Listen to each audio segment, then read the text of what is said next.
Hello, everyone. Welcome to another episode of Marginal Support. I'm Andre Lindy, and at Marginal Support, support is anything but marginal.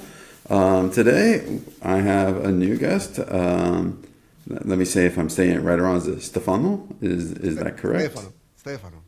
Stefano. Oh, almost got it. Okay, great.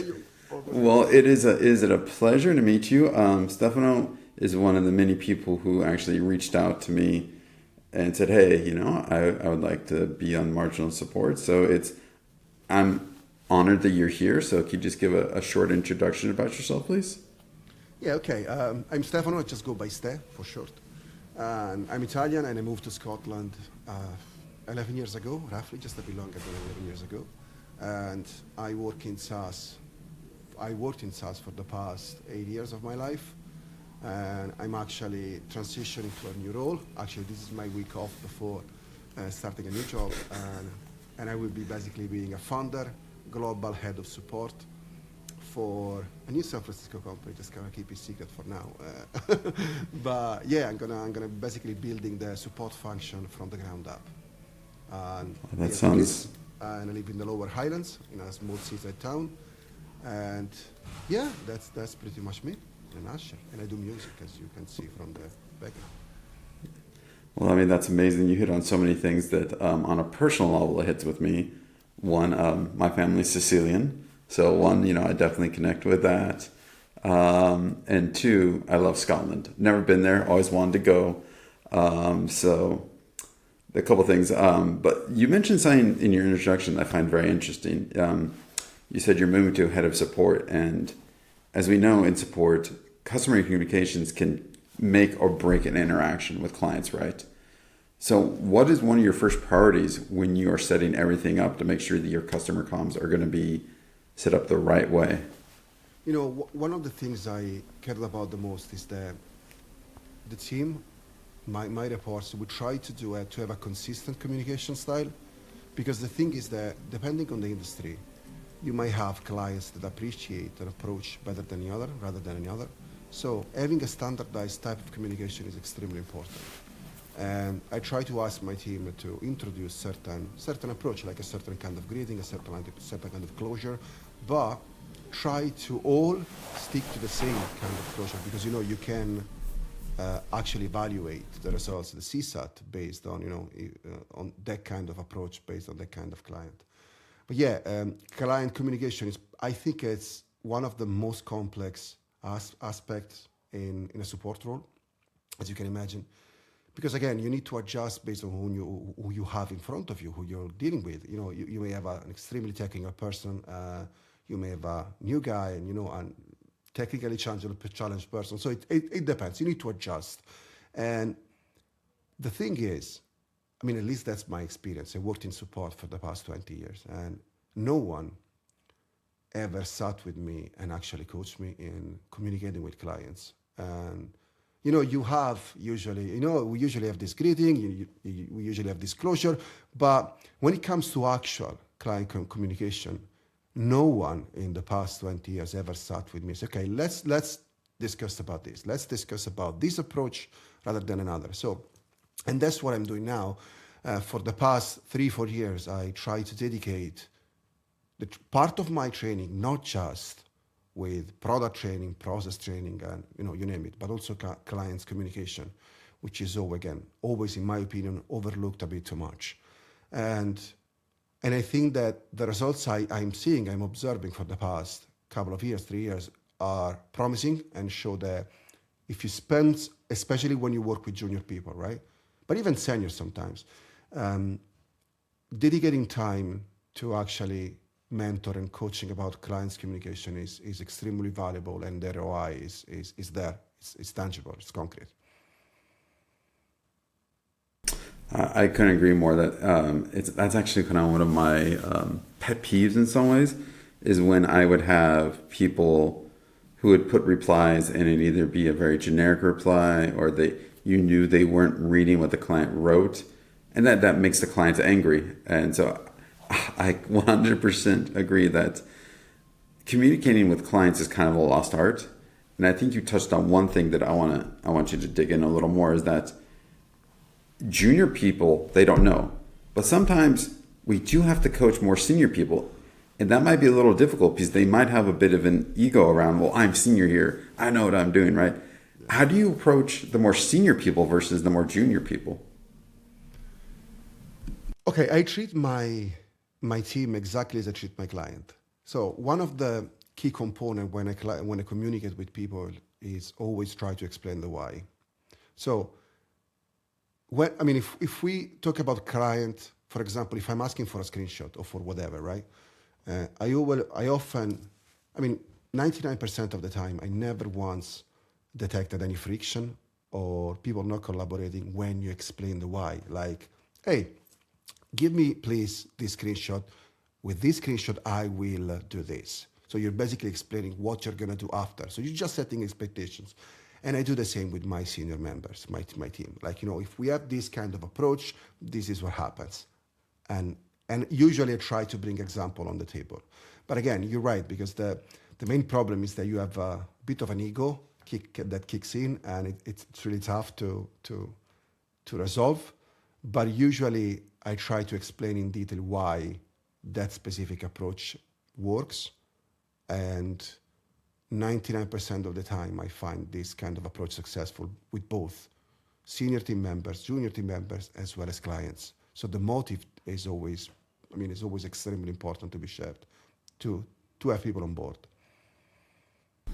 You actually touched on something that I actually think a lot of people don't really know, or that it takes them a while to understand, and that is that the why is more often more important than the what.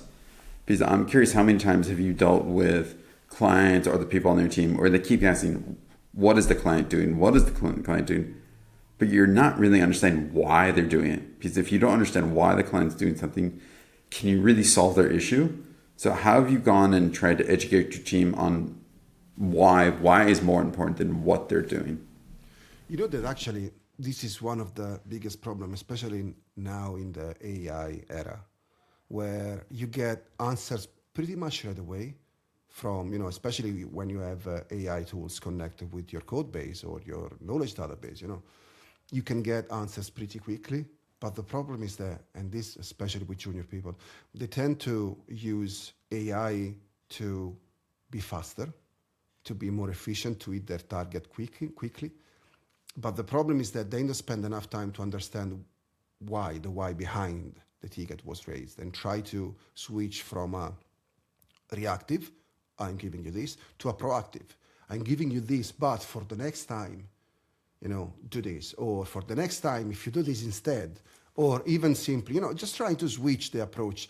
But again, it's extremely complex when you now have tools that in some ways they even do the troubleshooting for you. But again, the human component is extremely important, and in my opinion is what makes a huge difference between very basic unpleasant support, just quick and quick resolution, and proper human-centric approach, which is what I'm trying to do. We are trying to aim for. I think you kind of hit the nail on the head, because you have so many tools these days that it can scan databases, it can scan past tickets, and then it can just spit it out an answer. But how does it really know why the client's answering this question, right? You could have the exact same worded question, but a client have two different interactions, right? And then if you steer them down one path the wrong way, that can blow things up even more. So right now with AI based in doing this, where do you see the human component being the most important when we're starting to get all these false negatives, all these hallucinations in our answers? That's actually one of the things that concerns me the most. So what I'm trying to explain to my team is that, because of course a lot of people is concerned about the progress AI has made, and some of those people feel that they will be replaced by AI, and without sugarcoating the pill, it's true that this can happen if you still keep doing a I usually call it bad lazy and good lazy. So the bad lazy is when you use AI to actually do your job instead. The good lazy is I'm gonna make troubleshooting, I'm gonna test, I'm gonna make my hypothesis, and then I will confirm my hypothesis with AI. So I use AI as a tool to validate my train of thought rather than I'm gonna see what it says and then I will decide if I wanna use it or not. You know, those people, and even senior in this case, even senior, because AI is progressing super fast. Even senior people is a risk if they act as bad lazy people. But if you're a good lazy guy, you want to do the job, then you validate, then I think that what you bring to the table is extremely valuable because you're not just put the human connection, but you also have the AI uh, the AI skills that basically allows you to actually check the code and know what you're talking about. So just confirming what you already know.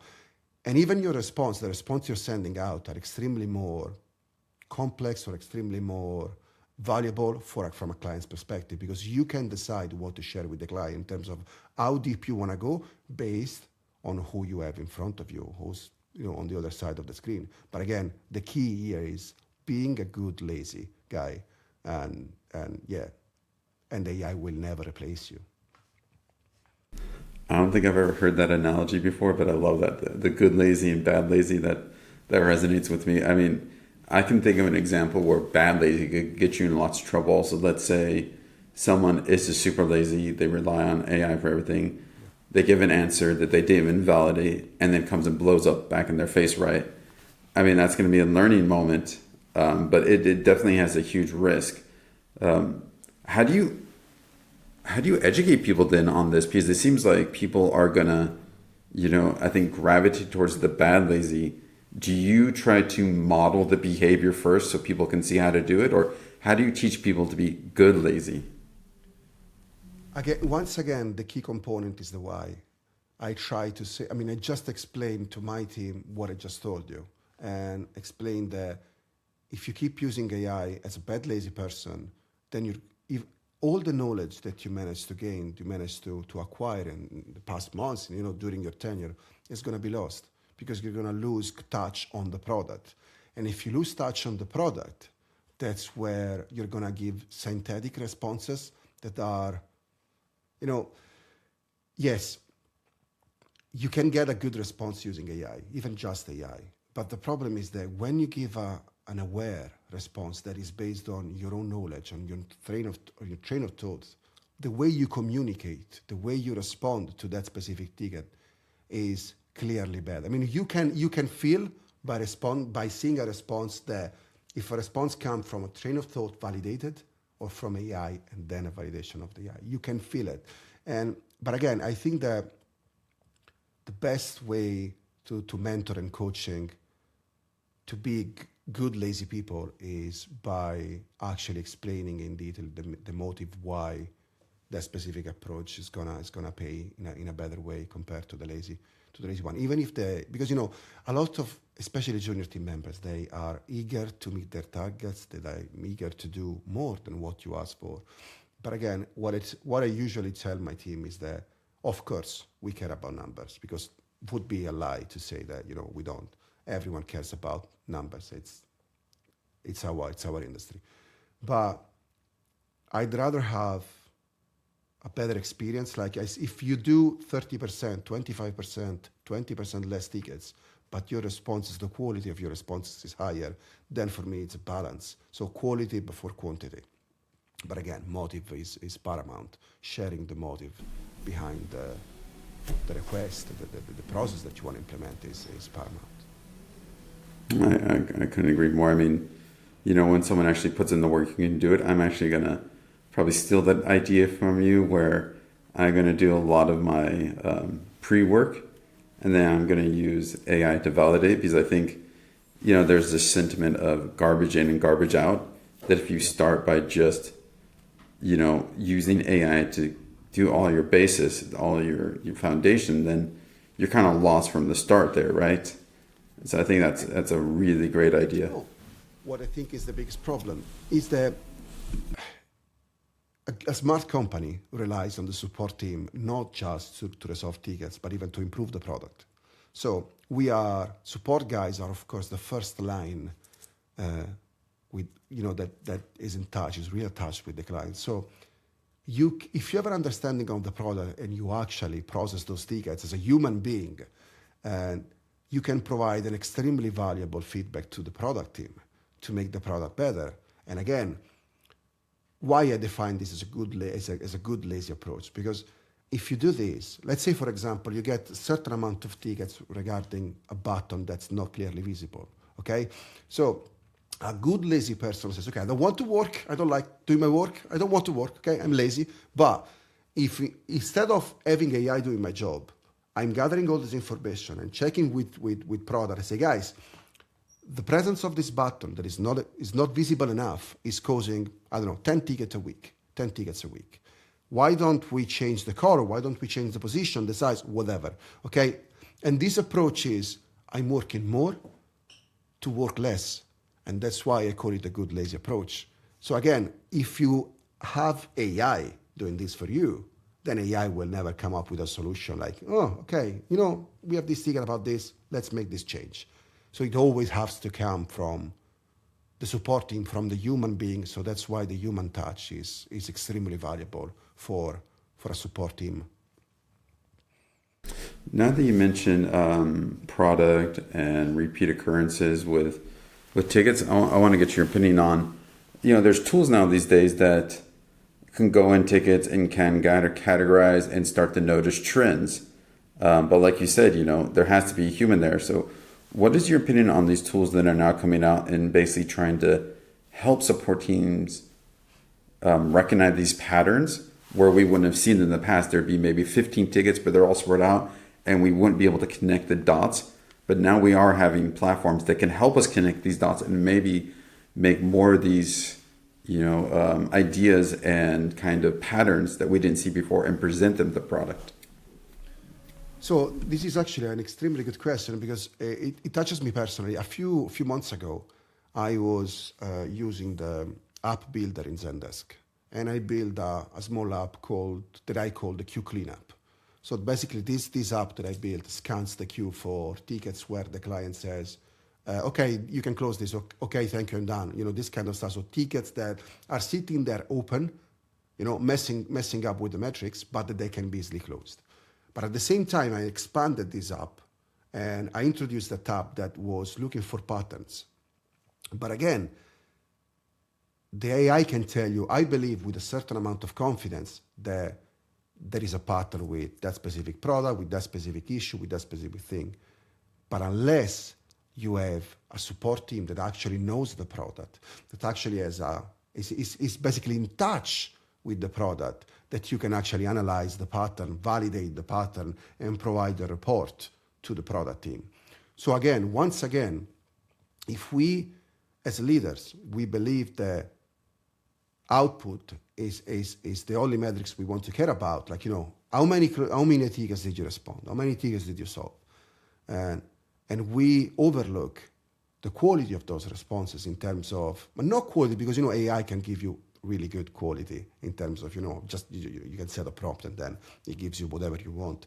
But again, if the responses that are sent are not based on the knowledge, the product knowledge for the associate, for the agents, for the engineer that send the response, then you're going to miss a big opportunity to make the product better. And AI can tell you where to look, but I think that ultimately it still have to be the human who actually looks at the data and does a proper data analysis and actually validate. You can even just dedicate your time to validating rather than investigating. And that's fine, but still the validation, the last bit, has to be made by human. But human that are in touch with the product, so that they do the troubleshooting, they do actually have hands-on knowledge on the product. And again, this all goes back to the good and bad lazy. So if you're a good lazy, you're keeping touch. If you're a good lazy, you are in touch with the product. Bad lazy, not so much. I think also, this comes from my personal experience, I think also kind of to frame your good lazy, You have people that want to understand why something's not working, why something's breaking, and then they'll go out and intentionally try to break it. So then in the future, they don't have to spend that extra time again to do all that investigation, right? So I'm going to kind of shoehorn this idea right here into something I think you're going to experience soon. Is that you said you're building up a support team from the ground up. You're going to be head of support. How are you going to handle knowledge management then? So then the struggles that you go through at the start are not the struggles that others have to go through later on. Now, the way I usually do when I start a new job is that I document everything I can find. Because again, the thing is, let's say that you are a member of my team and I come to you with a question and you answer the question. The approach I have, and this is since I started working in support, I always try to ask the last question, which is the most valuable to me, which is, how was I supposed to know? And if you, person that gave me the answer, you cannot answer the how was I supposed to know, then it's time for me to create a guru card, a Notion article, you name it. And again, last but not least, it's internal notes. I am mad for good internal notes. I go crazy because good internal notes are just the best way for anyone in the team to show that they care about each other, because internal notes are not just good for rubber ducking.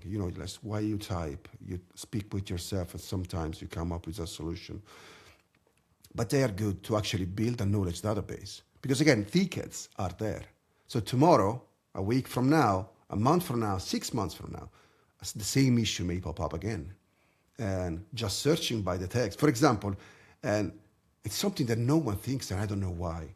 When you get, for example, an error, right? An error from the logs, or an error from the interface, what I usually ask my team is to convert the error, if they get a screenshot, for example, to convert the error in a text format, because the screenshot cannot be searched, of course.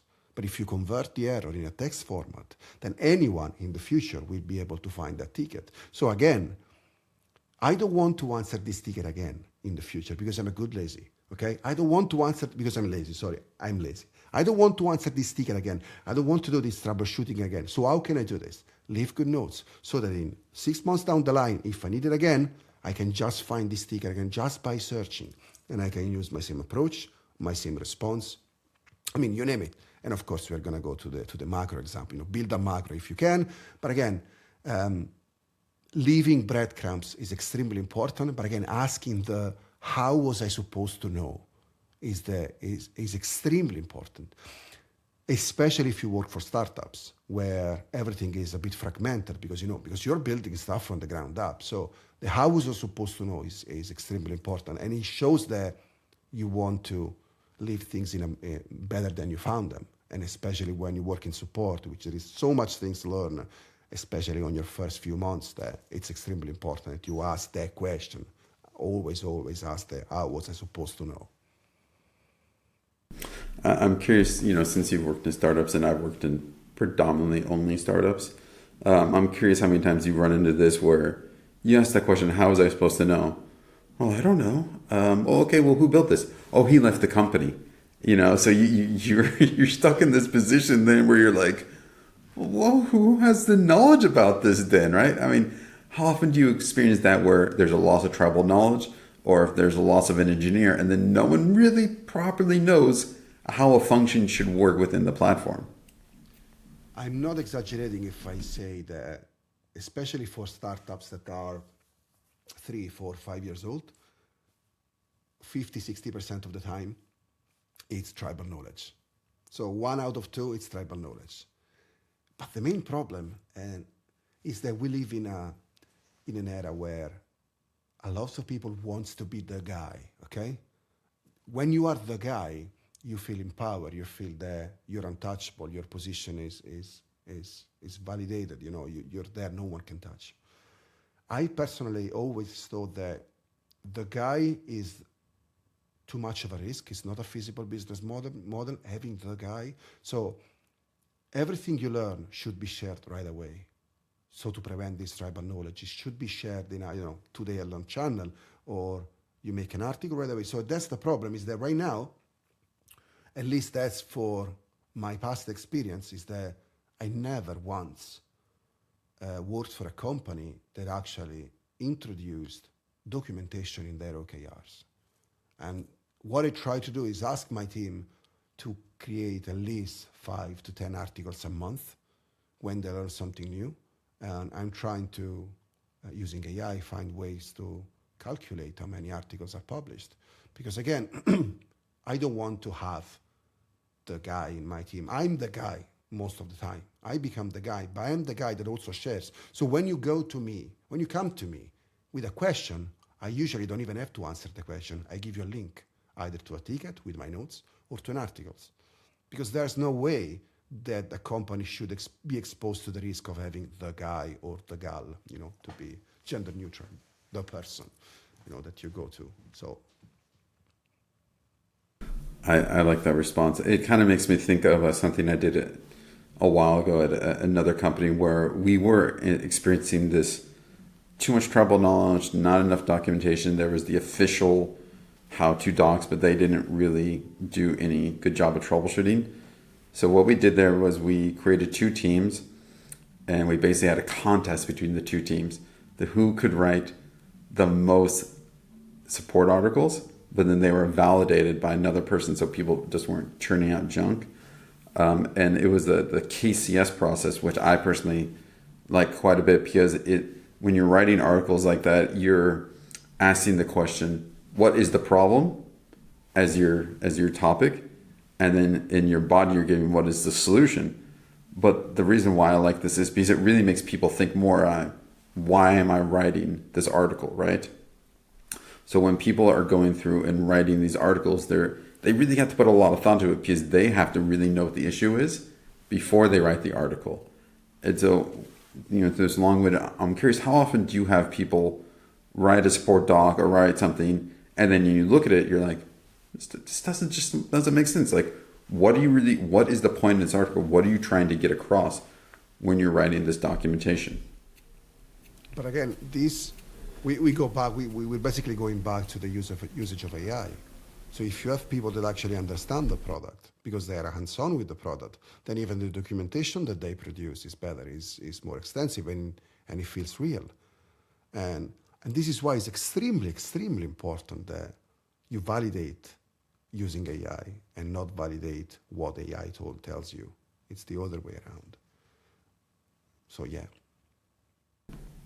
So one thing I want to just dig a little deeper in is, when people are trying to be good lazy, do you set up a template or a format or something for them, so when they are writing escalations or they are writing articles, there is a format in place, so then everyone who looks at it knows exactly what they're looking into when they start?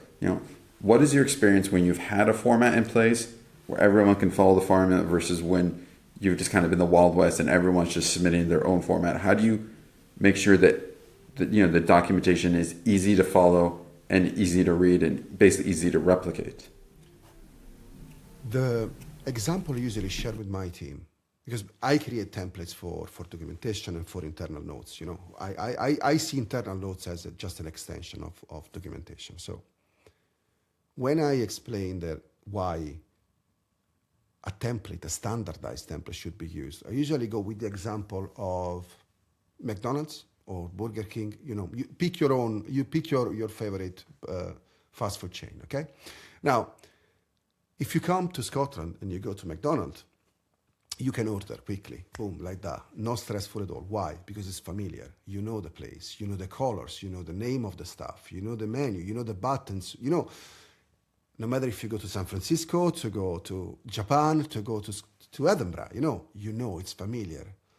And the experience is better. And if you have never been to Edinburgh, you can order a burger exactly as you do in New York or San Francisco. If you use the same template for everything, everyone that will read this document will catch what you're trying to say in an easier way.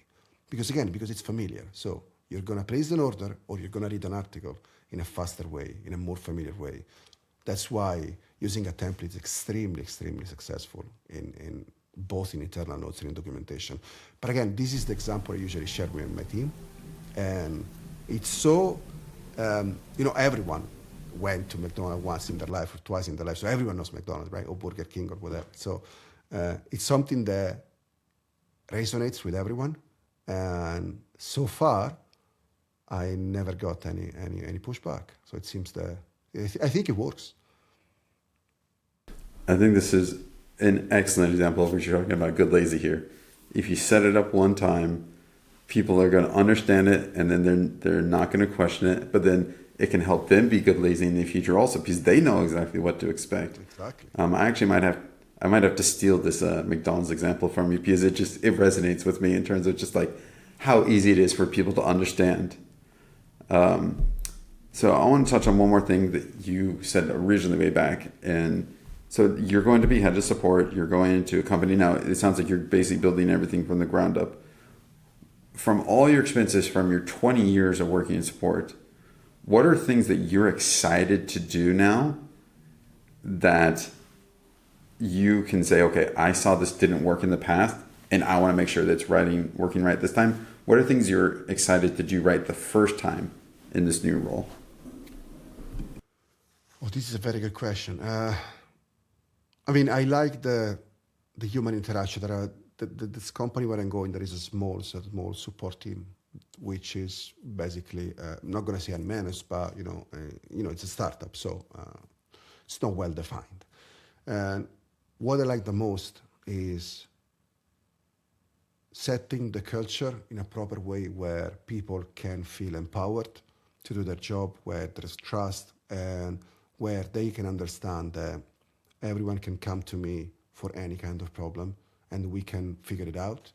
And so setting an example of empowering people, which is something that I cared about. I went to London to speak about this specific subject, about how empowering people. And I think that if you have a good culture in your team, you can shift from a reactive support model to a proactive support model by converting people from bad lazy into good lazy. But they need to feel empowered, they need to feel supported, they need to feel listened, heard. And this is the first thing I want to do. I want to go there and just show them that, I am a good lazy guy that wants what's best for them and wants to build everything together. And I will also set a lot of time to actually talk about customer communication, which again, it's something that is far too much overlooked. I remember, a few years ago, I remember I had this manager that was, all she cared about was that you actually rephrased the issue on the greeting, which is important, oh, thanks for reaching out. I understand you have this problem. And it's important that you rephrase the issue with your own words, because, it shows active listening and also validate that you understood the issue. So you don't end up wasting time. But that's all she cared about. So everything else could have been everything, But what I care about is that you don't have to be a machine. Like, the example of nowadays is that you have big companies like, Amazon and this huge corporate there. They have an amazing support in terms of how fast they are and how reactive they are. But they all feel standardized. Like, oh, thank you for reaching out. I'm really sorry that this happened. This kind of forced approach. And what I tell my team is that the key for a successful communication is to maintain your own voice, because you need to speak with your own voice. I use GIFs in my responses sometimes with certain clients, So use your own voice, because when you keep using your own voice is when you really provide the extra level of service, this human touch that we want to retain in modern era. In the AI era, we want to keep the human touch, and this is what I want to do with my team. This is what I do with everyone that joins my team. Just sit there and explain why a certain communication is important, but at the same time, why it is extremely important that they use their own voice to keep the human feeling. I think that's a great answer, because I think people can definitely tell when you give a robotic or a canned response or something where it just doesn't feel like there's a person on the other end, and then a certain warmness can come from words when it feels like someone's actually on the other end. I'm curious, has this ever happened to you though? Have you ever responded to a client with a GIF thinking that they would have a good reaction and that it didn't go over so well? I mean, how do you gauge when you're like, okay, I think this client might find, an animated GIF kind of entertaining in their response? I remember once I had a feedback from because I'm a manager, but I like working tickets, so I do work tickets. I'm in the trenches with my team, and I remember one guy I established a relationship with. I remember he left one of the funniest feedback CSAT I ever received, which was, I would go fishing with this guy. And the thing is that it's not. I mean, I wouldn't answer with a GIF on the first response, but I usually see. And again, this is why support is a lot underrated. We are professional in terms of understanding who's on the other side of the screen, and understand the person. Sometimes just by an email, and I must say that I'm extremely good at that. And so far, I never once mislanded a GIF or mislanded a joke. Or honestly, that's one of the skills I'm the most proud of. I'm quite good at dealing with people and understanding people. But again, I had one guy, for example, that he was extremely pissed because I was just using a smiley emoji. Like, hey, good morning, happy Monday, how are you? How are you doing? I just wanted to give you an heads up about this issue. And the guy left a feedback like, I would like to stop companies to use this fake positive approach. But I think the guy would just had a bad day because it never happened to me once. So it was just that guy in 20 years of my career that said, too positive. Okay, fair enough. Okay, I'm not going to complain. I'm just going to leave a note under your account. This guy doesn't like positive vibes, so stick to serious. But again, it was once in 20 years, and it can happen. That just sounds like a kind of a ostrich the grounds kind of a person who just doesn't want to be happy. But yeah, no. Usually, when you put good vibes out there, the good vibes are returned. Usually, so. Yeah, I agree.